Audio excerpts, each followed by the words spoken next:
Hi everyone. So today let's discuss very important judgments of Negotiable Instruments Act before you go for your Rajasthan Judiciary exam. First is Canara Bank versus Canara Sales Corporation and others. In this, the Supreme Court looked into the matter of check being presented for encashment and containing four signatures.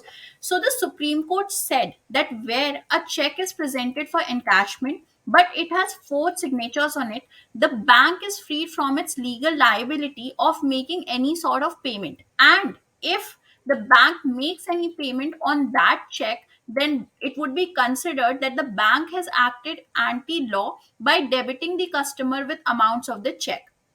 Now, this second most important judgment in this regard with respect to NIA is Dalmia Cement Limited versus Galaxy Traders and Agencies Limited. Now, in this case, the Honorable Supreme Court of India referred to the object of Section 138 of Negotiable Instrument Act. The court observed that when the act was enacted, Section 138 was incorporated with the specified object of making a special provision by incorporating a strict liability so far as the check as negotiable instrument was concerned. Then the next very important judgment is Kishan Rao versus Shankar Gowda.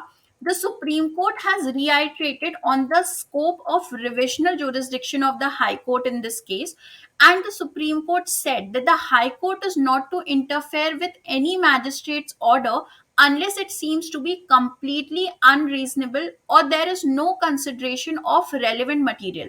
Also, the magistrate's order cannot be set aside on the mere ground that no other view on the issue is possible. So, these were the three very important judgments, and we will be coming with more important judgments on NIA in the next video. So, keep watching and keep preparing. All the very best.